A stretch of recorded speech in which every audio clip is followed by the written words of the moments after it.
Hi there, future scientists and math wizards. Welcome to Smile Road. I'm Sir M, and I created this channel just for you, senior high school students looking to make science and math easier, clearer, and yes, even more fun.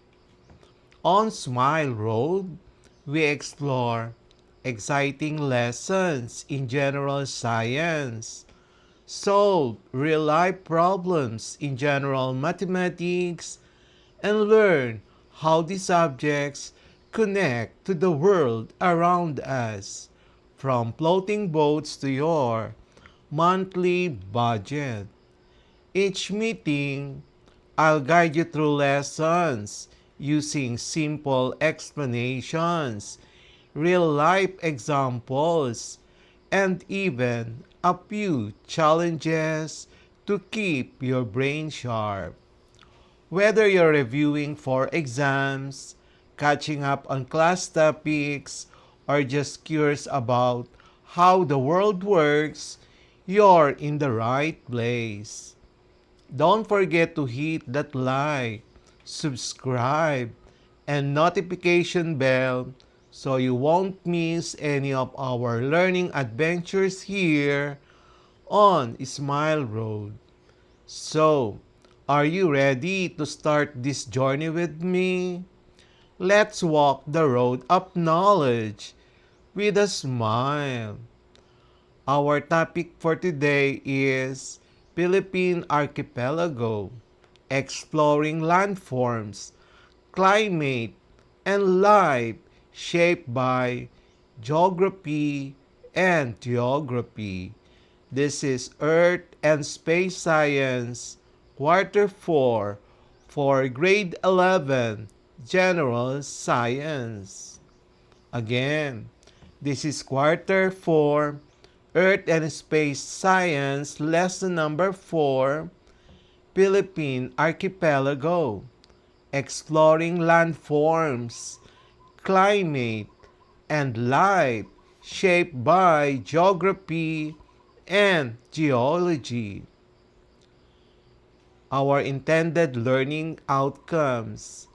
At the end of this lesson, the learners will be able to explain the link between geography, geology, and unique landforms.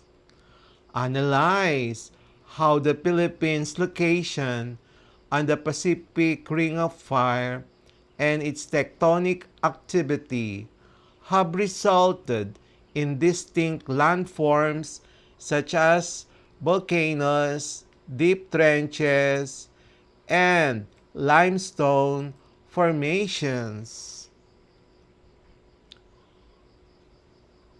Describe the influence of geographical location on climate. Relate the archipelago's proximity to the equator and its location in the Pacific Ocean to its tropical climate and vulnerability to typhoons. Discuss the role of island isolation in biodiversity. Identify how the fragmentation of the Philippines into thousands of islands has led to high levels of endemism in its flora and fauna. The Philippines' unique natural landscape, climate, and extraordinary biodiversity are a distinct consequences of its specific geographical and geological location. The archipelago is a product of powerful tectonic forces, a tropical position, and a history of island isolation. Unique landforms. The Philippines landforms are a testament to its location on the Pacific Ring of Fire, a major area in the basin of the Pacific Ocean where a large number of earthquakes and volcanic eruptions occur. This position makes the country one of the most geologically active regions in the world. Volcanoes and mountain ranges. The collision and subduction of the Philippine Sea Plate beneath the Eurasian Plate have created a series of volcanic island arcs. This process has resulted in the formation of numerous volcanoes and mountain ranges that run parallel to the tectonic plate boundaries. Prominent examples include the near-perfect cone of Mount Mayon and Mount Pinatubo, famous for its powerful 1991 eruption. Trenches and deep waters. The same subduction that creates volcanoes also carves our deep oceanic trenches. The Philippine Trench is one of the deepest points on Earth, a direct result of the Philippine Sea Plate subducting. This geological feature contributes to the country's rich marine biodiversity. Karst and limestone formations. While many islands are volcanic, some, like Palawan, have unique geological origins.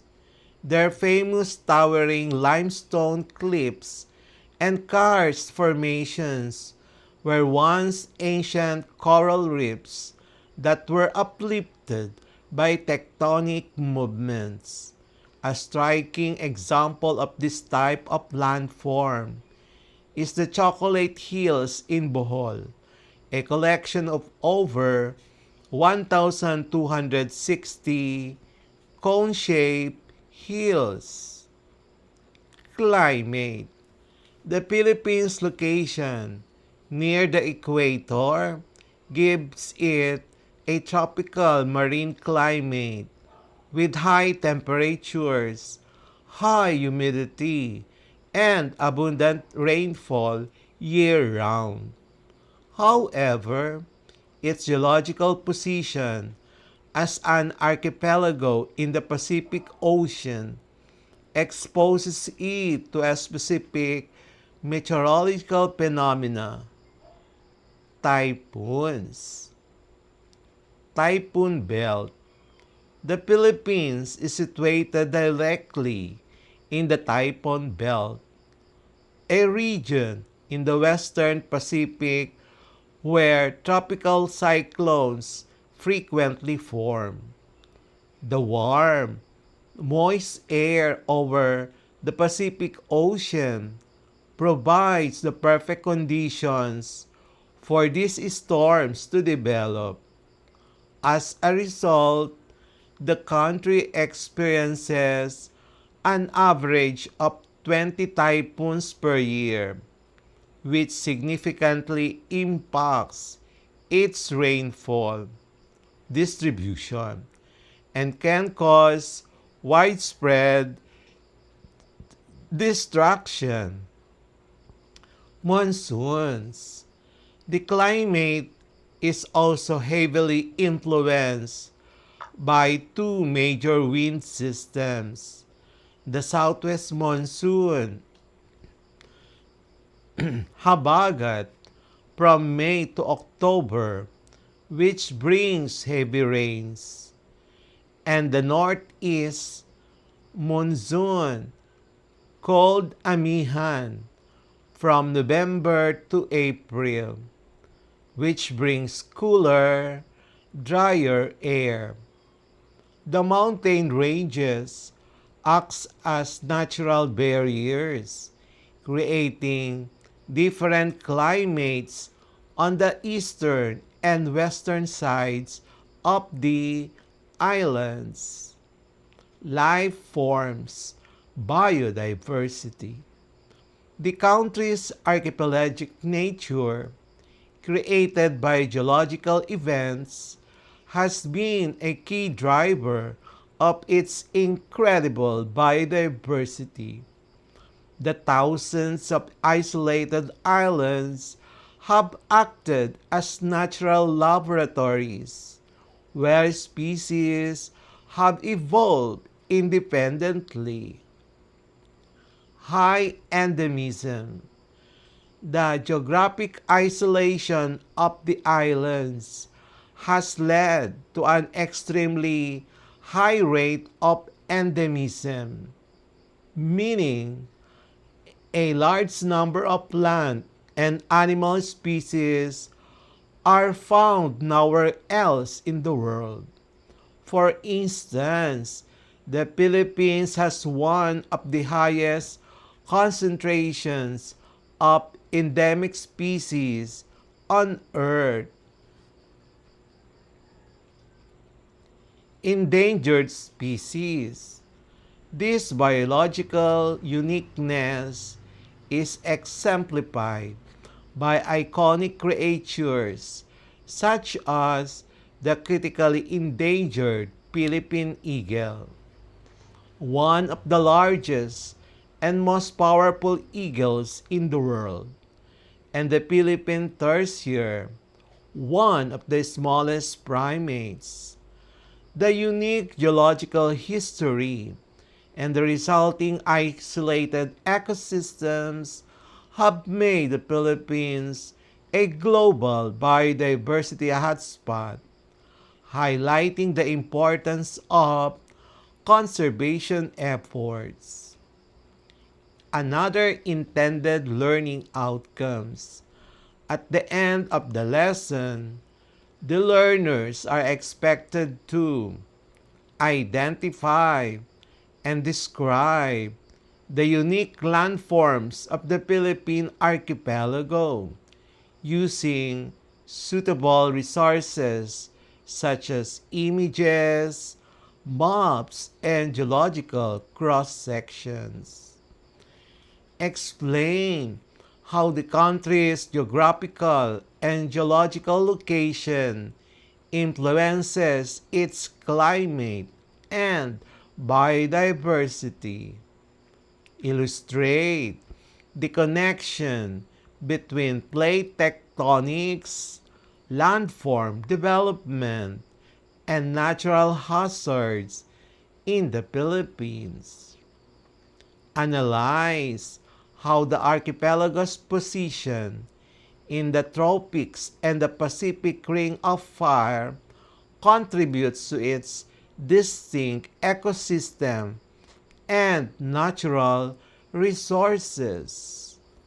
Communicate findings effectively through visual aids, maps, cross-sections, images that demonstrate the uniqueness of the Philippines' landforms, climate, and life forms. Introduction. The Philippines, composed of more than 7,600 islands, is a nation uniquely shaped by its geological foundation and geographical position. It lies on the Pacific Ring of Fire and between the Eurasian Plate and the Philippine Sea Plate, making it a region of dynamic geological activity.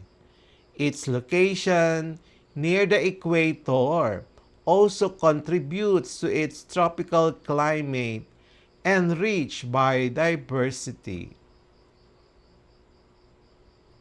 We will have the next part of this lesson.